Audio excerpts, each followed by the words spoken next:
think I've clicked too many buttons. Buttons. I'm back. Alright. So yeah, I'm streaming on YouTube. I can see me, I can see you. Ooh, so we're live right now. Yep. What up, Daryl? Alrighty. Howdy, Nat. How's it going? It's going good, man. Get back to the general. I'm looking at your screen through. Or no. What are we showing up on? Open the YouTube link up that I put in general chat. You can Ah, see that I see you, you seeing me, and me seeing you. we see each other.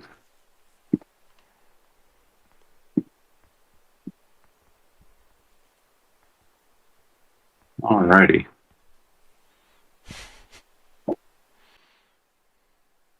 Myself there. Okay. Yeah, that works pretty nicely. Um,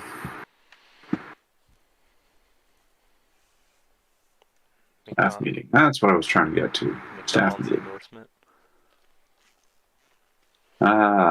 Yes, the endorsement today is SkateHive, as usual, on your Hive platform, the decentralized social media platform where you own your social media and it's not controlled by some central entity or any, Zuckerberg type person. So we're also supported by Odyssey, which does very much similar to YouTube, except it is also decentralized, which allows you to put up things that maybe would get taken down on other platforms, and you don't have to worry about, biases and centralization. Yeah. None of that weird illegal shit, though.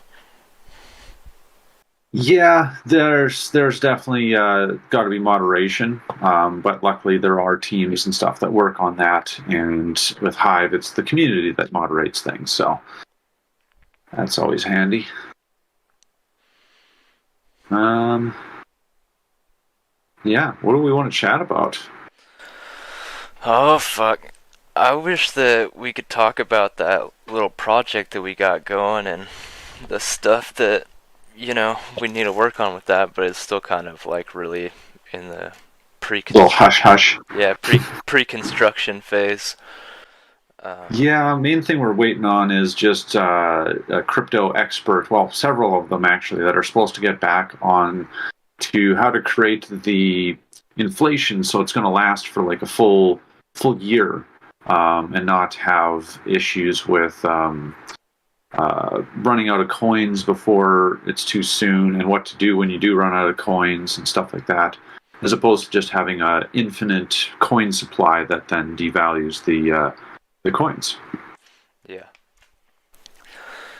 Yep. It's a pretty pretty unique economical system that we have with the Hive blockchain and the way that our inflation works there, and then also looking at what they're doing with the Speak network, what they call me Dan and Matt are doing with that project. I really wish that everybody had all the time in the world. I wish there was more time in the day so that people had more, because that's a valuable resource. I wish they had more to spread around so we could get them to help Absolutely. us out. Because shit, there's a lot of talent on Hive, but they all got a job already. Yeah, I'm sure we'll find someone eventually that has the skill and they're just looking for some kind of inspiration. And when it comes to that, like, I don't know, eventually we'll find the right person that's like minded and has the computer skills that we need. Till then, I'm definitely looking into, like, not, what's it called? Fiverr? No. There's those like skill share programs where you can go and hire people to do certain tasks. Yeah. I've been kind of searching around for that to see what's decently affordable. But I guess didn't also Arrowgood also say that they can do programming work for us in exchange for B? Um, I'm not sure about that, but yeah, I feel like is is that not what the DHF might be a good thing for? Is for us to be able to ask them for a little bit of this or that, so that we can fund like a new community on here, or is it more Yeah, just like stuff that's going to benefit the? I mean, that is a good benefit, but yeah, I was wondering if that's what it was for. yeah. Like I think what we're doing brings enough value back to Hive that we could make a proposal and hopefully get funded to pay for a developer and stuff like that. And that in itself would bring attention to people to us outside of just SkateHive. Yeah. Um, because yeah, we definitely, we're doing something awesome, but we have to also sell ourselves to the rest of Hive, and show them that we're going to be bringing a lot to the community once we get this ball rolling. Yeah. Um, Because I mean, I guess talking about my rollerblading position from like, coming into the SkateHive community, because it's typically people on four wheels, but um, it's tough for me to like try to get my rollerblading buddies over here. I mean, even though they're entrenched in Facebook, not that they're like huge social media people, but it's just like they already, you know, are on Facebook. Their community is already there, so why stir the pot or whatever? It's pretty much where they come from. And then they're like, "Oh wait, but isn't that only for skateboarding?" It's like I really want to have the full package to be able to show people like, yeah, it's for everybody. This is a big yeah, fucking thing. I think it's going to be a massive change once we have our own front end and we can have custom like groups and ways to organize all the different sports. Um, Yeah, cause yeah, I well, sorry, go ahead. oh, I was just thinking like the way it is at the skate, like just to give a little taste of what we're thinking about with this project, but like the way it is at the skate park nowadays versus in the early 2000s, people are a lot more friendly to each other and stuff. And like when I do a cool trick and land something, like rollerbladers or I mean skateboarders and BMX people are like, "Damn, dude, that's sick, man." Like if I tried to do that on rollerblades, I'd bust my ass. And I'm like, "Yeah, dude, if I was trying to do that on a skateboard, I'd probably bust my ass too." But like we all appreciate each other's stuff, and so the more that we can just bond together and stuff, the more powerful we are together.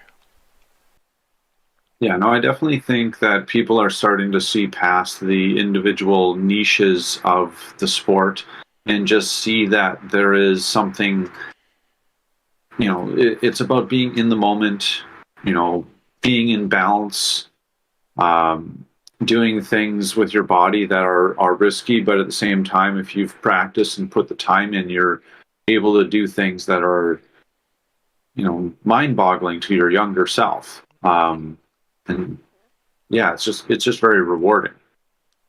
Um, so I'm definitely happy to see that people are getting more accepting. At the same time, still fuck scooters. Um, But even then, dude, sometimes scooter kids are doing some cool ass shit. yeah, no, But it's that's the funny joke is that like it's like 1 in 10, you know. Like you got 9 scooter kids standing around, and then one of them is actually doing gnarly stuff. yeah. Mainly, literally, my beef with it is the like a some like the first thing I see people do is when they crash, they hang on to the handlebars stronger. They're like, I'm going to hang on to this even tighter, like that's going to save me. And it's like you have to understand what happens in an accident and train your body to react the safe way, which is letting go of the handlebars and putting your hands out to catch yourself. Um, so I see all these people go to scooters because they're like, "Oh, I have handlebars. I can control the thing under my feet better." And it's like, no, no, no. You have to gain the skills, and then you have control, and then you can start doing crazy things. And the assumption that just because you can whip your handlebars around just kind of creates this much more dangerous, inexperienced time where people are able to just, they think they can do something and then they mess up and catch themselves pretty badly. Yeah, that's always been my argument for rollerblading, as it being a really difficult sport, is the fact that my wheels are strapped to my feet. Like I can't run away from them. There's no there's no Mhm. kicking out. Like on a longboard, even if you're going, 25 or whatever, you get a little speed wobble, you can run it out, kinda. But Yeah. on a rollerblade, you're stuck. Go down on your pads or something like that. Yeah. It's kind of weird not being able to get off of your wheels. It reminds me of the many times I've tried to get off my board and ended up back on my board in an awkward position. And then I'm like, no, this is bad. I do not want to be here. So I've been Those are like, sometimes the worst. I was off and on rollerblading for a while, and in the in between time, I got really into downhill longboarding. And unlike you, fortunately around me, like I have like the rich people live up in the hills over there, so we'd go over to their neighborhood and ride down the nice steep paved road, nicely paved roads. And one time I was riding down this hill, and it was like after school and whatever, and I was like in my moccasins and shorts because I thought that was a cool thing to do. It was like summertime, and I thought I was gonna be the cool guy with my banana board, like one of those behind. It was a land yachts, banana board, and yeah, dude, this van backed out of their driveway, and I was just like, oh fuck. So I just like totally inexperienced. I just like jumped off my board and fucking ate it and kind of, tumbled a little bit. But yeah, it was such a funny situation because those people were just paving their driveway, and I like walked through their wet cement and grabbed their hose and started washing out my fucking gravel out of my arm. Ouch. Then I went and picked up my moccasins off the road. Yeah, That shit was imagine fucked you didn't up. protect your feet well. No, I was kind of like really pretty safe when I longboarded because I mean, quote unquote safe. I didn't really go too fast because I never really wore helmet or pads. I just I was always like kind of foot braking and stuff like that, taking it pretty easy. Yeah, no, I remember having a good, respectful fear of getting a little too fast on the board. You feel very quickly when you're like all of a sudden going faster than you've gone before, and your stomach just goes up in your throat, and you're Yeah. like, I don't know what to do, and you freeze, and that's like the worst thing to do because now you're going faster because you're going in a straight line. Yeah. Yep. Have you ever you've never been down to Oregon, have you? Oh yeah, well you've been close to Maryhill, right? No, I've been to Maryhill, and I went to Portland once. Okay. Um, In I was Portland. just kind of skating around. I went to the was the hairpin corners by the airport. Oh, cool. I didn't know about that place, but up at the zoo here, at the Portland Zoo, there's a run called Zoo Bomb, and that is a pretty beautiful ride down some windy roads and some yuppie neighborhoods up in the hills. But yeah, I that's wonder a if maybe that was it. And then I was thinking it was the airport, not the zoo. It was some kind of like that's that spot like that. Everybody knows where that is. yeah. At the bottom of the hill, Um, there was some hairpin S curves or whatever, that you could drift around. it might have been it. It was really nicely paved, right? Like not for cars. Yeah, I heard that it got damaged once there was some construction nearby, and like a grader went over it and ruined the pavement. But it might have gotten patched up because that was quite a few years ago. Yeah, I think that's bottom of Zubom. Because that place Nice. was nice because it was like a short little run, but it had four switchbacks, or three or four. and yeah, you could just walk right back up. But yeah, the zoo bomb was like pretty sick. We did that a lot back in junior year of high school. That's pretty much all we were doing. Hanging out, smoking weed. Yeah, I think Right. it was when I was there. It was right when weed became all legalized, and there's dispensaries everywhere. And I found like weed coffee, all the edibles. It was delicious. Nice. Yep. It's definitely it's a weird change now that weed's been legalized. Well, shows that things do change. There was years where I was fighting the criminalization of weed for, obviously here in Canada, and it felt like that was never going to change. That it was just this endless battle that they purposely wanted to just keep you doing nothing in. Um, but now it's at the same time, like the way it went down, totally screwed over any small growers, only helped the big corporations, and the weed is crap. So, like we still have a long battle to do to make sure we actually get quality weed and like, stuff not filled with pesticides. Yeah. Like most of the growers don't know what they're doing. Like it's obvious they don't know how to grow. And like you have all these pros in Vancouver that have been making incredible weed, ran all those shops for years without any trouble, and none of them are growers basically. Yeah, that sucks that like I think because of dispensaries um like outdoor industrial grows where they're probably using more pesticides because they have like 400 plants. Those actually like normal people wouldn't have bought that. They'd see like a quarter pound of it that they're looking to re up on, and they'd be like, I'm gonna have trouble selling that. But the Exactly. dispensary, there's like 20, 40 fucking jars of this stuff, and it's like you don't want to sit there and continuously ask the bud tender to bring you different stuff that doesn't look like shit. You're just like, give me whatever the fuck so I can get out of here. And yeah, Yeah.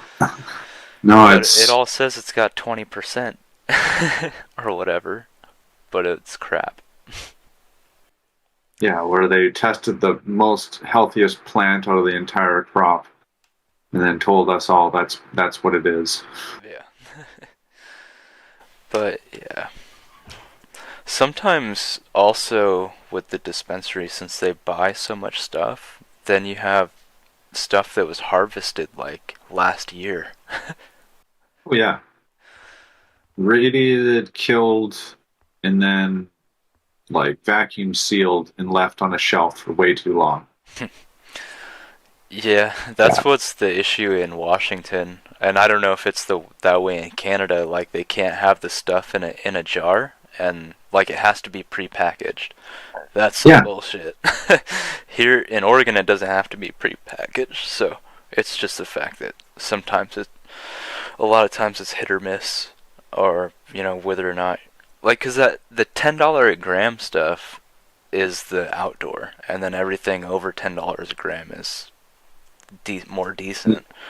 But it's like, dude, I only want to pay $10 a gram, and so yeah, Yeah, it's a fuck system. It's like all we wanted them to do is stop arresting us for choosing to do what we wanted to do with our own bodies and our lungs and a plant. Um, and instead they regulate it and turn it into just another product, another means of making profit. Meanwhile, the actual medicinal properties are more or less destroyed, and you get this low quality stuff that gives everyone a bad example of what the actual potential is. If you had a healthy, organic, properly grown plant that someone loved and took care of. Um, but that just goes for everything. Like if you look at where you get your meat, if you're getting it as cheaply as possible, it's going to be low quality animals that were unhealthy. They're passing on whatever toxins in their bodies onto you, and you wonder why there's such high cancer rates and disease and problems in the world. But Yeah, dude, there's a lot of freaking problems in the world, and the fact that, like, I don't know, there's, like I was saying about the devs earlier, there's not enough time in the day. There's a lot of talent, a lot of angry people and stuff, but, um, something really needs to change. Um, but, yeah. no, that's why I believe in not leaving it up to giant corporations, not leaving it up to centralization.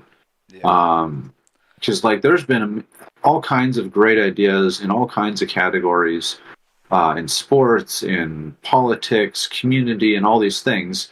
And as soon as people are like, I don't want to deal with it, it's too much, leave it up to someone else, or it's not profitable or something like this, it just hollows it out. And that just yeah, it's an issue where we don't realize what the core root of the problem is, and for the most part, we haven't had a means to resolve it until blockchain was invented, where now decentralization is actually a possibility, where it's realistic to break down those centralizations of power and put the power in everyone else's hand. Yeah. Well, I agree. I don't think that there was a way to decentralize power out from the where it's centralized right now with the tyrants. There's not before blockchain there wasn't a way to do that peacefully.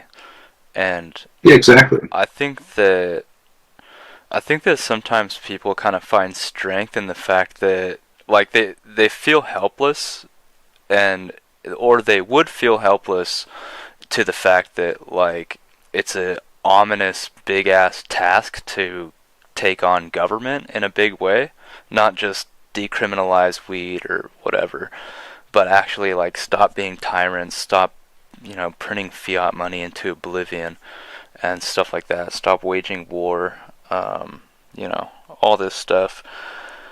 If they weren't just like, I gotta live. I gotta provide for my family. I gotta work a job.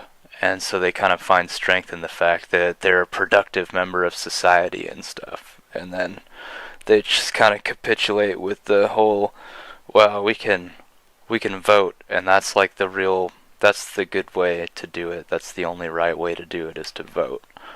And it's like, at some point in time, it takes non-compliance. It, takes Yeah. not participating in the system anymore.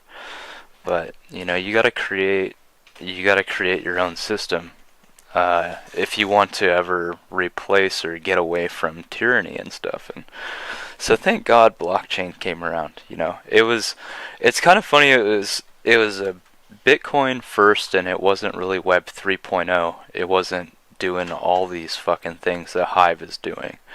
But um, I actually found Hive back.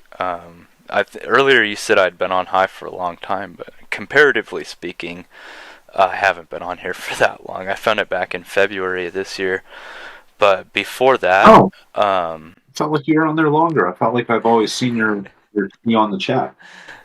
no, but before Hive, I was like really pushing this thing called the Plan for Restoration of Constitutional Government, and I was like really trying to get back to the Constitution and whatever, and trying to get people to realize all this shit, and it's just like pulling teeth to get people to go back to like a good government or something, and realize that, like, for one, the voting system and stuff that we have right now, it's rigged. Like Yep. not in the whole like, oh, Donald Trump won the election rigged. It's like it's fucking rigged to the point where they want us to fight back and forth, Democrat or Republican, like it fucking mattered whether or not Trump won the election. Biden's gonna do the same thing.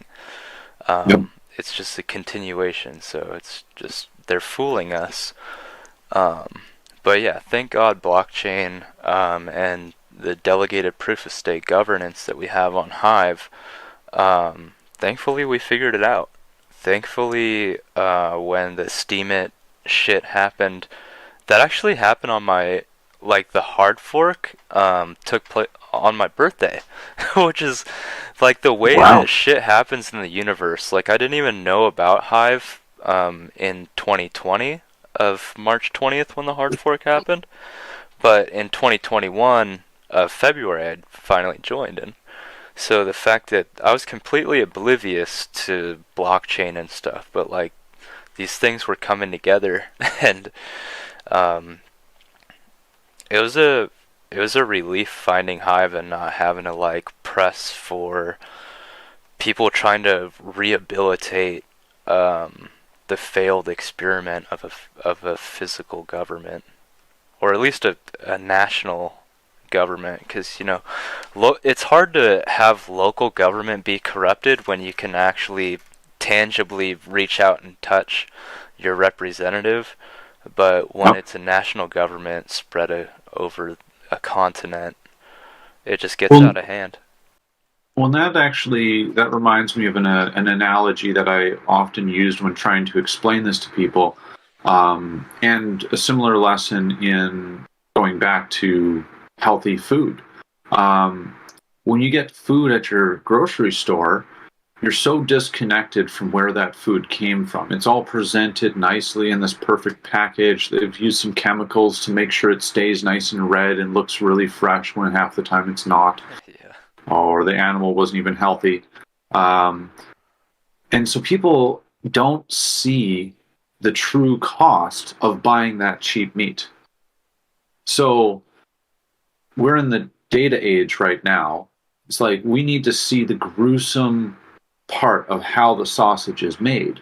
Yeah. Um, and when it comes to the sausage that government makes, it's some of the most vile shit imaginable. And the game has always been to steer our emotions, steer our minds so we consent, aka manufactured consent. If anyone's read that book by Noam Chomsky, you know what I'm talking about. And if you haven't, I highly recommend you read that book. Um, and generally the problem is that everybody's kind of disconnected from it. The government is too far away for them to reach. They can't talk to their government. It's not approachable in any way. And somehow that's treated like if they are so much more qualified to run our lives than everybody else because they're at the top. And it's like that's not that's not reality. Like when you look at most systems in the world, if you try to create one singular rule or viewpoint of that system, you end up with catastrophic capitulations, problems, failures, because there's no way for a complex system to be ruled by a simple ruling system. Um, and we've because of the way government works, we've had that built into the system for so long where it's like people aren't even seen as being able to make a decision for themselves unless they are wearing a suit and tie, they're worth millions of dollars, and they're speaking a certain way and acting a certain way. um, but it's just a brainwashing of creating the representation of authority, because naturally we want to fall in line. We want to work together. But unfortunately, people who understand psychology understand how easy it is to get people to follow uh, whatever you show as being the authority or the leader.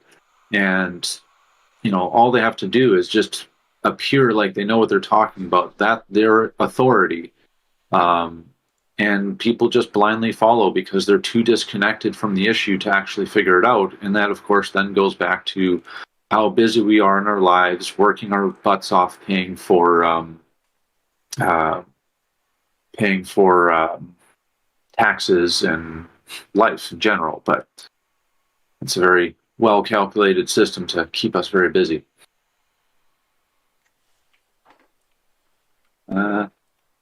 Yeah, and Brent. Yep, it's like trying to explain all of the different intricacies and stuff about how and why governments fucked up and when and who and all that. It's like, dude, just it's as simple as just make a Hive account and get on here and vote for witnesses and just disassociate yourself from the corrupt system that's you know. It's just the fact of the matter is that these things were made generations before us, and they're just archaic. And like they were made in a day and age when we didn't have the tools that are available to us now, which is the internet. Um, so now we have the internet, and we have the ability to have global communication with our fellow human beings, and we don't need to be ruled by governments that place borders upon us. Um, we can figure this shit out on our own. Well, yeah, and that goes back to like what we're trying to do with SkateHive here is like when I first found longboarding myself personally, I was welcomed in with open arms. People gave me couches to crash on, showed me around their skate spots. It was just an amazing community because we all shared this passion for rolling down hills, just that sensation. Um, and I'd always been, protester involved in politics and stuff like that. And I found this to be kind of the best way to actually reach people and build community. But the main problem was, as you see, everybody's broke, everybody's working their butts off, barely able to afford going to events or traveling and stuff like that. And we're all hoping to, like, or at least the people that are trying to become pros are breaking their bodies, putting out social media for absolutely free. And, big tech is making tons of money off the advertising. All the big brand names are making a killing off of the sport growing and having this amazing community in it. But the people themselves who are hurting themselves doing what they love don't get compensated for all this. And that's it's not the end of the world. Like, it's people are going to do what they love no matter what. And I'd be happy if people did it without social media at all. They don't need to share it with everybody. But if you're going to, you might as well get compensated for it, and stop just allowing these platforms to essentially use you as another profiting tool. Yeah. The one thing that's kind of funny, I guess. I always say funny whenever I'm just trying to describe something. It's striking. But like you get people like give that argument to them, and then they're like, "Oh yeah, but you can just get on YouTube and monetize your content." And it's like people are so short-sighted, or they just say things without knowing the what fully goes into that. You need to have like over 1,000 subscribers, 1,000 view hours. You got to understand the algorithm. You got to be creating regular content, and like, Yeah, unless you're doing like super very basic things, like ironically live streaming, like we're doing now, um, it takes a lot of effort. And even then, like, who has time to like do research and do a podcast every single week while you're also working a job, paying your bills, paying for all the camera equipment, all in hopes that one day maybe you'll start making enough that you can quit your job, which is still like, you'll start getting paid a small amount in the beginning, but it takes a long time to get to those like large, well-paid accounts. and then Um, let's talk about a large, well-paid account. Like everybody wants to say, like, "Oh yeah, congratulations, that guy made it." Like PewDiePie or Jake Paul or whoever, like the successful person of any niche genre that you have. The only reason that they're successful is because of the viewers who watch their shit. And the only reason that any of that has value is because the data that's being stripped from it. But, just the fact of the matter is that even if there wasn't data being stripped from it, like on Hive, the value that you're accruing on a piece of content that you put out, like a person who's successful in any of the niche fields, like say Taskmaster, who's successful in talking about futuristic financial shit. He's, he doesn't get 100% of the value assigned to the post. He's sharing it with the people who've assigned the value to him, because there would be no value if there was no community behind you. And that's the issue, is that everybody's, they're happy for Jake Paul or they're happy for PewDiePie, and none of the people who put a thumbs up or a comment or viewed the video get a cent of anything that's going on with all the money that's made from it, And one thing I would definitely say is like the value in social media is there in all the systems, but it's how you measure that value that determines what the community ends up feeling like. And like there's a decent community on YouTube, but at the same time, it can be very toxic.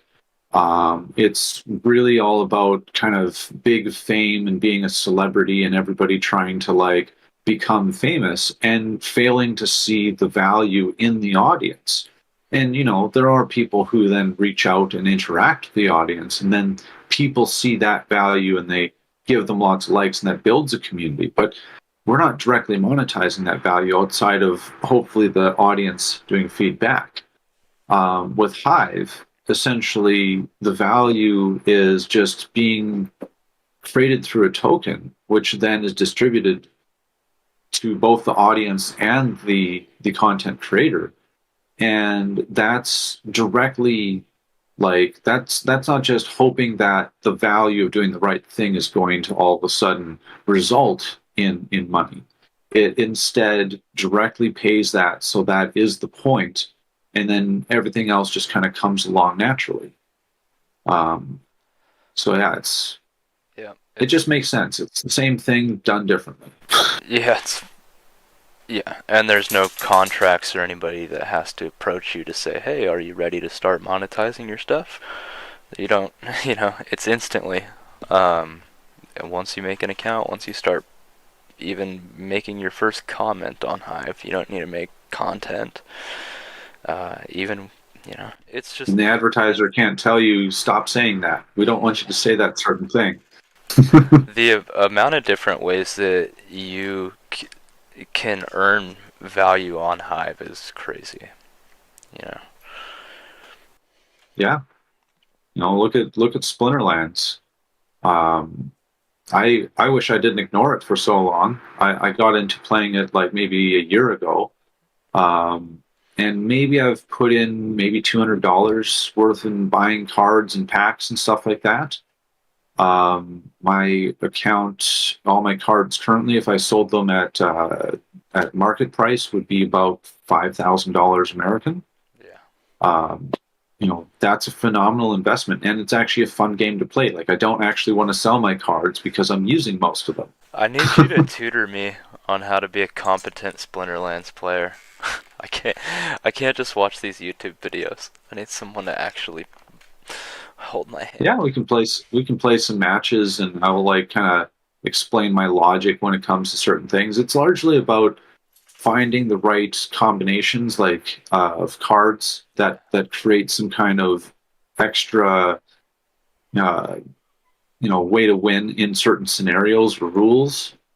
Um, uh, Definitely, there's cases where it's like you have to build a hand for specific situations, and then hopefully you have enough hands for enough situations that you're winning the majority of the time, and then you start moving up in the ranks a little bit easier. Yeah. Hey, But my dog's crying at me, so we should probably. I don't know. I think we've been talking for about an hour. Um. well, one thing that I was thinking for a while that we should have done in the beginning is proper introductions. Oh yeah. So, uh, yeah, how about you just tell us, what your username is, what you're about, how you discovered SkateHive, and yeah, start with that. Well, my name's Matt. I'm from Oregon, and my name on Hive is Unorg Militia, But yeah, just hop in the SkateHive Discord and we'll get to talking. But anyways, the way that I found SkateHive is like, I don't know, the way that I use the internet as a tool. That's how I found Hive, because I was listening to podcasts that were, talking about, you know, solutions to issues. And so blockchain and cryptocurrency is a solution to the financial issue. Give me one sec. But yeah, so I got on Hive and typed in, the search engine to start looking for things, because this is a new platform, so I assume that there must be communities on here for the things that I'm interested in. So that's basically how I found SkateHive. Yeah, my dog wants to go outside. I'll be right back. Yes, well, he's doing that. Yeah, basically my history for those of you who are maybe watching new on Matt's channel here. Basically, I joined what was called Steemit back in 2017 because it was a cryptocurrency. I looked it up as a coin and found out it was a social media platform. It was run and kind of controlled. Well, not it was run by was it Dan Larimar and Ned Scott? They had a large share that kind of was the controlling share, but at the same time, they promised not to use it. And Hive happened when a Chinese millionaire, Justin Sun, tried to take over the Hive community when he bought the original mind share and the steemit.com website. So when that happened, we created a wonderful new platform where no one had any central control because the original majority share went to a decentralized fund that now anybody can access. And that's what creates Hive to be something that is so unique and different from pretty much any other crypto out there. I'd say Bitcoin's the only other one that really is on the same level of decentralization and real community power. Yeah, and it looks like Matt's back. Yeah, here's my dog. Proof that I'm not. Yeah, dude, Hive is the shit. And back in February, when I was listening to podcasts and I heard they started talking about crypto, and then they started talking about Hive. And then when I heard about that hard fork thing, and like what I do is like I heard Hive in a podcast, and so I think I might have heard like Matt and Dan talking to somebody on Hive, and they were saying about how like they moved to Mexico and shit like that, or whatever, blah blah blah. So like a light bulb went off in my head, so I type in the search on Spotify Hive blockchain, and then I start seeing like all the stuff that's relevant for Hive blockchain at the time. See Leo Finance, and you know, I don't know if I did it at first or if I did it, shortly after, but I changed the sorting for the podcast, and I went from oldest to newest because I wanted to see like how long this thing had been around.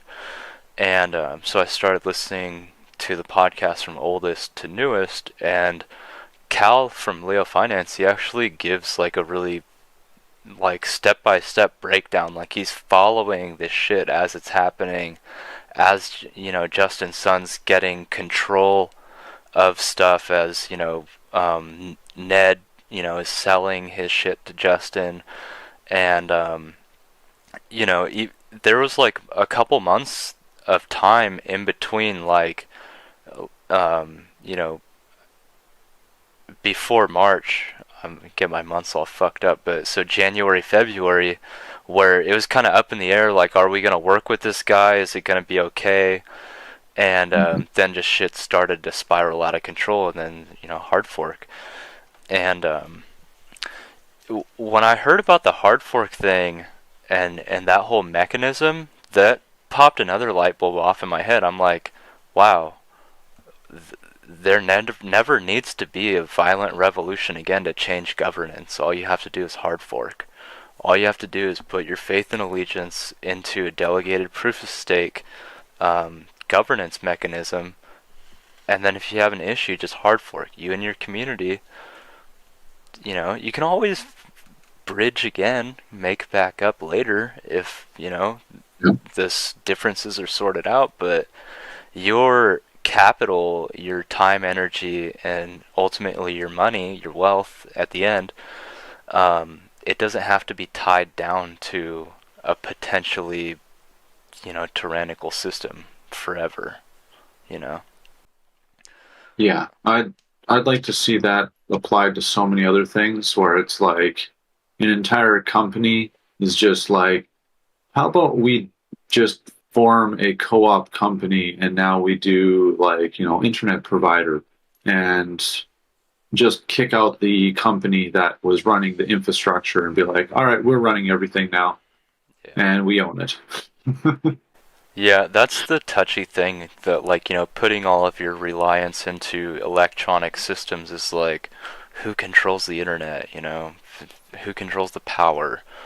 If if the people in control right now wanted to get really tyrannical and out of control, they could just pull the plug on everything we're doing, but that would show. Which is why decentralization is so important.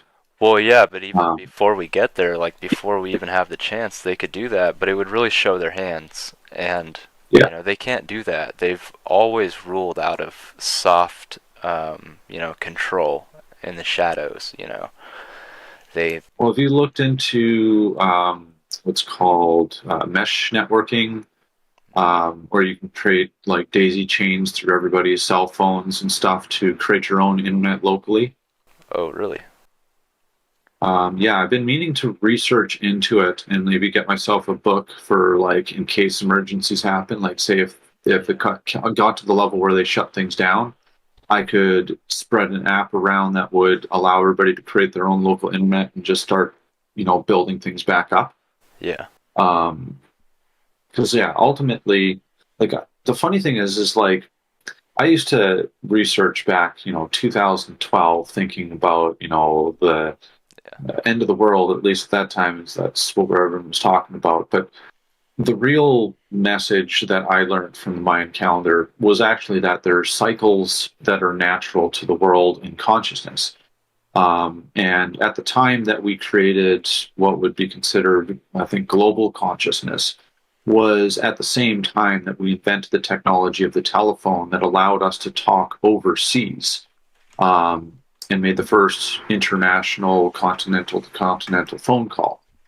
Um, and there was all kinds of other, levels of consciousness that we went through according to the Mayan calendars, which was obviously made long before these events actually happened, that all coincided with technological advances. So what I personally think is actually happening, and this is diving deep into a lot of theory, um, is that decentralization is actually the natural evolution of technology. But the powers that be also know that this is a time of shift. So they're doing their darndest to keep us divided amongst each other so we don't trust each other, we don't trust our fellow human beings, and therefore we think we need government to regulate and keep us from fighting and hurting each other.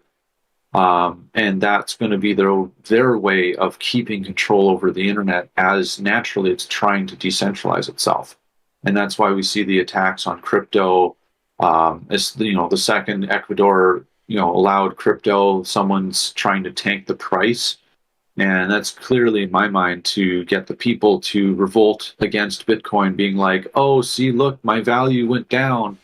And then hopefully that's going to make the first true exception of Bitcoin fail. And then that would be good for the banks. Yeah. So I think the important thing is that we need to have a proper narrative where it's like, yeah, Bitcoin goes up and you make money. That's great. But eventually you don't want to go back to fiat currency because the real power is that this is stateless money. This is not controlled by a bank. This is not centralized. It's programmed. It's controlled by code. Yeah. Um, That's what I and explained that's to my coworker the other day, because he was just talking to me about, always the question, what backs cryptocurrency? Well, what backs the U.S. dollar? Nothing. Faith and allegiance in the, full faith and credit in the United States is what backs the U.S. dollar, aka nothing. And then I was watching this video earlier today, and I think that this guy got his terminology backwards because I went and Googled it. Whatever Google told me, first, whatever you read first at the top of Google when you put something in, that's the accurate information 100%, in everybody's mind. Whatever is at the top of Google. So your average, Google knows all. your coworker, if you say something to them, they'll put it up into the fucking search bar, and whatever is at the top of the page on Google is trusted, reliable information. 100%. Snopes says that that was bad and wrong. Anyways, what the guy said in the video, he was saying the difference between a currency, the difference between money and currency. And I think he might have got it backwards, but basically one is a debt instrument, like the US dollar, full faith and credit in the United States, and then the other one is actually represented by something physical, like gold. Bitcoin it may not be physical, but it's actually represented by something. Um, you know, so that's why it's a store of value. That's why the fiat currency system, it's made to be flexible. It's made to fluctuate to accommodate for of large society and stuff like that, and it's helped out a bit, but it concentrates money, large sums of money, into small, narrow areas. The people who are delegated the authority to pass out the money, they always only pass out, enough for this or that, and they keep a lot for themselves. Yeah, there's always short-sightedness, it's profitable for me. I'm sure it'll trickle down to the rest of you guys soon. And it's that's the problem is it gives someone too much control and they lose sight of things. Like when politicians are talking about uh, millions of dollars, billions of dollars, and stuff like that, I think that it's so disconnected just because the numbers that are not what any human being would normally be able to manage within themselves. You don't keep $1 million in your wallet. Yeah. So it just changes things, and eventually everything becomes numbers, and it's just the trolley car of like, okay, well, this kills less people, so we got to do this, but meanwhile they've lost the sight of things. Yep. In Canada, it's a little different. You guys have national health care, so I guess your politicians might have better health care than the normal citizen, but in America, we don't have national health care, so the fact that our politicians, like, they get, their pensions for, lifetime after, or they get lifetime health care for after they're done, if they ever get done in their official duty, but then they get lifetime health care after that too. And basically the people in government and anybody working for the government is living exponentially more better than anybody who's not working for the government. So what the fuck do? You continuously vote for the power to increase towards the government, You never vote to decrease your benefit. Exactly. It creates a class system. They're raised up to middle class or higher. They think they're going to be higher class. Really, they're just the middle class, which has been disappearing from everywhere. And it just ends up with like, yeah, they're too complacent. They're not going to change the system because they see other people suffering because they themselves are pretty comfortable. And most of them haven't taken the time to really empathize with anybody else or understand what the average citizen's going through. Um, and like I see it all the time where inefficiency is a good thing because if your department is slow at doing its job, but that's just considered normal, the budget is justified to pay your labor and all those things for that amount of time. So you're not going to work more efficiently because then you get a lower budget. Yeah. Um, and I see that just in every level of government, from construction to just basic street sweeping. Um, they want to waste money because that means more money for themselves, more justification for taxes. It's not incentivized for them to run efficiently. Who is it? The guy from Facebook that's been, talking about how social media is destroying our world, was saying that inefficiency is built into corporations.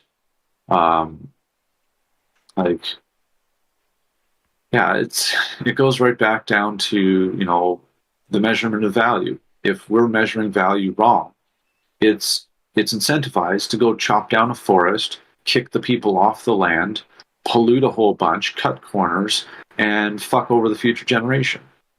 But if you put a real, like, if you somehow measure the real value of that, that is costing so much loss of life, value, happiness, environment. You can't even put a price on that realistically. But, you know, that's actually, the key is balance, which is funny because we use the term balance in bank accounts. And yet the more in your bank account, the less in balance you are with nature. Yeah. Unless unless you're really introspective and aware, and so there's a handful of good people that, are wealthy. Yeah, but they had to have strength in themselves, knowing themselves and understanding humanity, Yeah. and then to be strong enough in that to not let money's influence change your perspective on value. And that's why you see so many people who are rich who become assholes. Is Yeah. they're disconnected from people. They misunderstand value. They think everybody's out to get their money. And now everybody's the enemy, us against the world. Um, and that's an illusion. Money doesn't change who you are. You're still part of the community around you. You're just holding yourself in a higher accord because you have so many zeros in your bank account that you treat everybody differently. Yeah. Man. Yeah, this is supposed to be about skateboarding, and skating, It's alright. but no, there's nothing wrong with that. This is honestly why we're on Hive, and you know, for me, it was like I in like 2008, because I'm so old. I tried to start a time bank, because I wanted to build a community locally, in Canada to help people with the money system that's really just was failing people even in 2008. And I knew our financial system was meant to collapse, but obviously I didn't know how slow it would be. Um, and nobody wanted to join, so I kind of gave up on that and joined longboarding and skateboarding, and found a great community there. And then now with Hive, I was just trying to get into crypto and discovered my favorite pastime, skateboarding, is on crypto. And it's now with the hard forked Hive. Now it's actually the most amazing tool I understand for freedom and self governance. Then that's the combination of all my passions at once. And so secretly, my plan is to basically change the world through empowering people through community. And longboarding is just the tool for that. I really just want to help people, I'll give them financial freedom and let them realize that we don't need government. We can govern ourselves. We don't need bank accounts. We can finance ourselves. All of those things are obsolete. And it's time for us to learn how to fish and stop buying fish from the supermarket where it's toxic factory farmed fish polluting our ocean. I didn't just ruin the analogy there. Yeah, but uh, there's so many fucking people on this earth. I feel like if everybody went back, if we didn't have factory farmed, this, that, or the other, I feel like we might start to deplete the resources. So I feel like we kind of got to start looking for different outlets for finding nutrition. But yeah, we should definitely all start growing, Well, like stop eating so much meat. Yeah, I eat a lot of meat. well, here's the thing though. Like with regenerative farming, if you're aware of that, you're actually helping the environment. You're neutralizing the land. And there is only so much land, and we'd have to redistribute a lot of land to make it viable. But we'd be helping the soil, we'd be helping the environment, we'd create better lives for animals, we'd create a lot more small local farmers that could fund themselves because we'd subsidize this rather than factory farms. And if there isn't enough meat for people, simply that's just the amount of meat you get. We couldn't grow any more meat, so now you have to eat more vegetables Well, because that's what nature's providing. And I think that if we that's, redistribute the land a bit and let if you could spread out more and have more of an ability to have a self-sustaining farm and stuff, we'd get more connected with the land, and I don't think that people would overhunt and stuff. They'd probably try to facilitate, the habitat of like the deer and stuff like that. And yeah, you see that in any local farmer or local, like, yeah, usually local farmers, local hunters, they want to take care of the population. It's very few that completely disrespect it, and it's because they're just ignorant. yeah, So like to me that yeah, oh, I had something in my head that I had wanted to say. Um, Darn it, it's a good point. We'll just all pretend I said something amazing. Um, yeah, basically, it's like the key really is how do we proceed in doing this? We all know that's the right thing to do, and if you really dig into it, there's and not every elite or one percenter is going to think the same, but there's plenty that I think really think that they're doing the right thing by working towards the control or whatever they're doing. They want to lower population. They want to be sustainable with the environment. They just think that they have to do it because everybody else is ignorant idiots. And you know, to some level, they're right. But at the same time, it's failing to see that we're a product of our environment, and everybody believes themselves to be helpless to change the system. While deep down, we all realize something is wrong. We just don't know what to do with it. yeah, Um, so that's why the key is not to give up control to some central entity to do this for us, but instead figure out a way to make the system incentivize building a balance with the environment. Then naturally, it'll make sense for us to slowly and safely reduce our population so we can have a better environment and a better balance with nature, and it makes it easier. But depopulation has to come from the people themselves voluntarily and cannot come from some central person being like, you get to live and you don't get to live. Which is why, we've feared eugenicists for so many years, working in the background and in the shadows of things, trying to influence policies and environmental and political stances that have harmed many people in poor countries. Um, like, yeah, outsourcing pain and poor labor situations is not a solution. It's just hiding the fact from people and that's why we're so ignorant to what's actually going on. Yeah. Once once we all start to migrate towards blockchain and like not necessarily crypto, I guess, if people wanted to have physical, money and didn't want to just rely on crypto.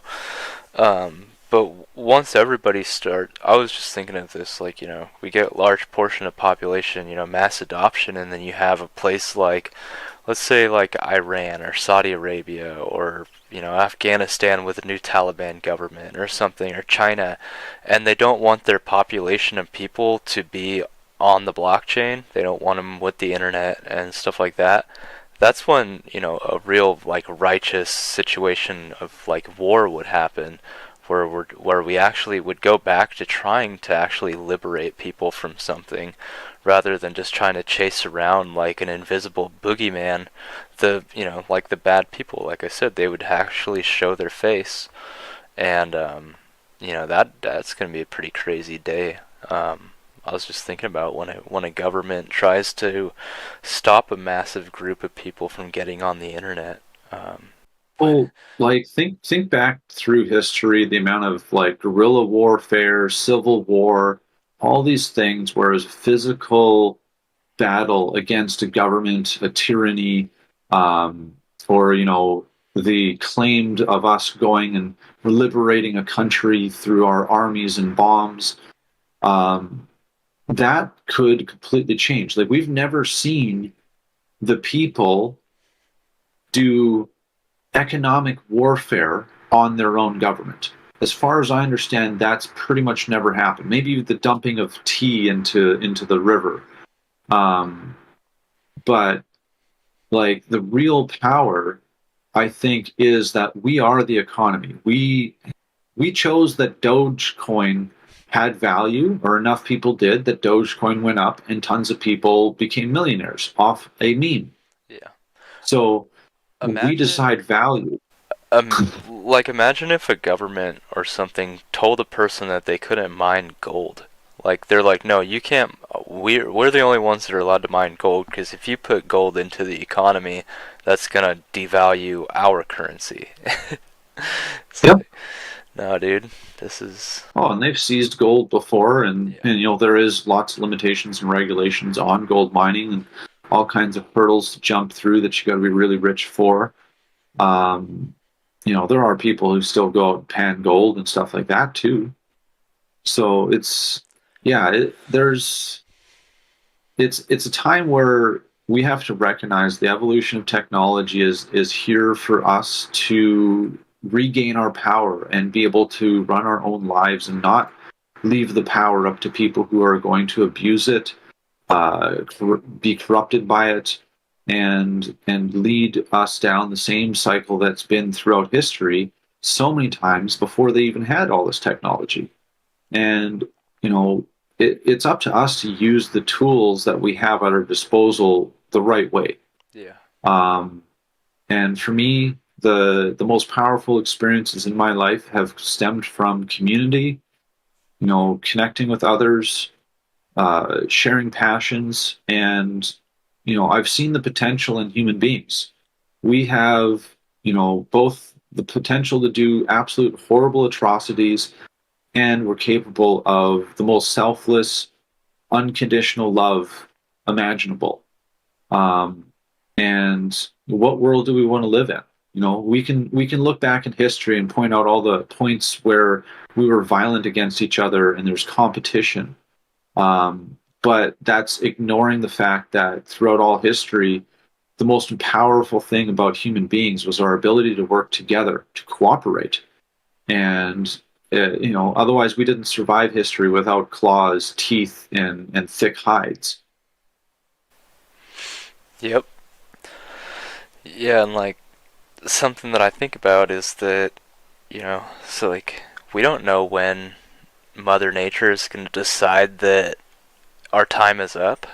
We need to use our time on this earth wisely. We need to, you know, do what we can with the time we have. Because fucking asteroid could come and hit us and end life on Earth tomorrow, and what would we have said? We lived under fucking tyranny the whole damn time, and we paid taxes and voted in a corrupt system that we were born into. You know it's really hard to survive on after a planet is half destroyed if there's a few humans left? What? Oil fields, Yeah. polluted land, cement. None of those things are going to help us survive if we have a disaster. That guy in the video earlier, he was saying some stuff and, not providing any sources or whatever, but he seemed intelligent and businessman or whatever. But he said that the reason that the US dollar is the world's reserve currency is because the US government made a deal with the Saudi government and saying that they will price their oil in US dollars only. And so the reason why people like Gaddafi and Bin Laden were taken care of is because they were going to price their oil in something different. And so you need to replace those governments with governments that will price their oil in US dollar denomination. And that's something as simple as that can give, I'm going to put my scuba gear on because I'm about to go into the deep end. This is why aliens were hidden. This is why aliens were covered up. Because, think about it. Nuclear energy, all this amazing technology, we're boiling water and turning a turbine. Solar energy, the really large solar collectors, we're using it to boil water and turn a turbine. We haven't had a change off of burning fossil fuels and boiling water for over 100 years as technology's evolved. Absolutely crazy. And, well, we can't admit that there's a spaceship that shows no signs of exhaust, no rockets on it, coming here potentially from even another planet, which would mean it has energy sources beyond our imagination, let alone another star system. So, if we admit that that is real, we have to admit that that technology is possible. Therefore, all these suppressed scientists throughout these years that have discovered crazy, new forms of generating electricity from the vacuum of space and the vibration of matter's energy, have been silenced and disappeared and suicided. And there's so much stories throughout history of things just disappearing, and then you never hear about it again. And we're just now having wireless cell phone chargers. Ooh. These things are all just a coincidence, and there's no group of people there. I hate the argument against the whole shadow government thing. There could never be a cooperative group of people who exist globally who are working together towards the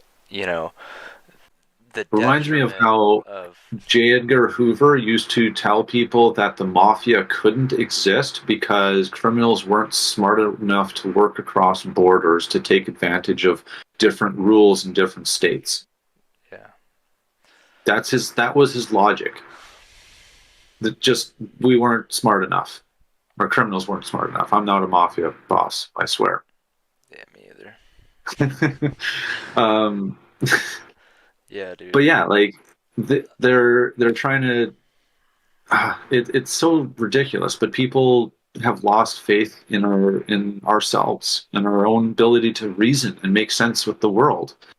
So we trust the experts because they must have had time to figure this all out. Couldn't be that they were indoctrinated and told to memorize things in order to get a score for a test. Or it couldn't be because they found themselves in a high place of employment and they want to do everything they can to keep their job. And their funding required to listen to their boss, and there was this structured system that somehow kept them somewhat in check. Yeah. And that's exactly why we need an alternate system, because anyone that wants to exit the system and actually do what their hearts desire that we really value, we need to offer them a position where they're supported. Ultimately, I envision that when it comes time where the government really needs to physically send troops to our door, our ultimate tool would be offering them a job. Yeah. Be like, hey, I know you started being a police officer because you wanted to actually serve and protect people, to take care of your community. Well, I'm going to offer you the job to actually do that and not oppress people. And like, there's no excuse. I'm not, you can't just say I'm just doing it for a job. I just need to feed my kids. And that is the biggest excuse that I hear throughout history of why security forces, militaries, all these things obeyed orders that they knew were wrong. Yeah.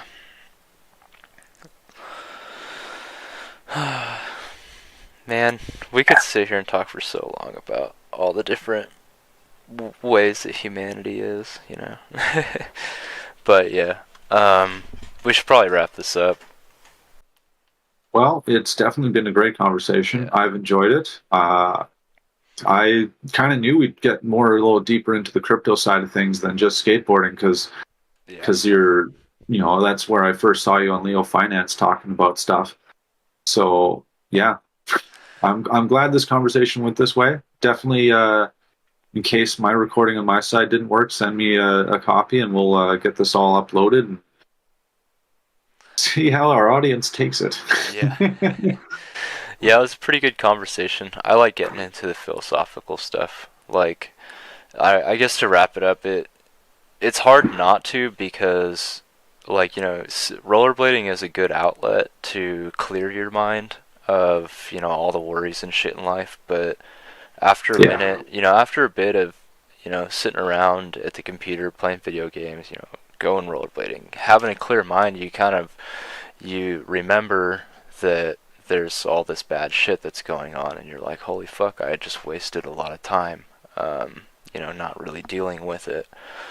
And yeah, so there's always that give and take, that tug of war. It's like, but Oh, you can't sit there and focus on it and dwell on it and shit. Also, it's hard to give 100% at trying to stamp out evil and corruption and tyranny. You know. well, best place we can do is by building something different, being the change we want to see. And for me, like longboarding is definitely my escape, my way to clear my head. And then I come back and this is what I focus on. These are the two main themes to my life. So I'm just happy that SkateHive's giving us our ability to do both at once, and using community to bring people change and just giving people opportunity to do something with their lives and their energy and their efforts. And for us, it's skateboarding. And eventually, hopefully, this will be everything. Yeah. This is just going to be the way we think about a lot of things. Why aren't we applying this to government? Why aren't we applying this to my job? But first, we need an example that works, and that's what we're trying to build. Yep. All right, man. It's been good talking to Uh, you. We got to talk again, and hopefully have some more updates on some more critical shit. well, for those of you who want to get involved, make sure you join our Discord on SkateHive. We're on Odyssey. I'm going to try to get on the Speak Network as well, and start uploading all my stuff there. And get on Hive. Come talk to us, be a part of the conversation, get involved because community needs people, and you guys are all welcome. This is for everybody. I'm not a pro at longboarding or making videos, Yep. but we're just doing it because we need to share this with you guys, and we believe in it. So, Yep. Hopefully we didn't make ourselves seem too crazy, but yeah, we're really passionate about this and trying to, bring good to the world. That's pretty much and it. normally we don't all talk about tinfoil hat stuff. Yeah. We're mostly talking about skateboarding and longboarding and skating and all that stuff. But the point being is we're open to everything. Any person is here, just be respectful and be a part of the community, and we'll show you some love and some crypto. Yep. All right, man. I'll talk to you again soon. Take care, Matt. See ya. Oh. Hour and 20 minutes.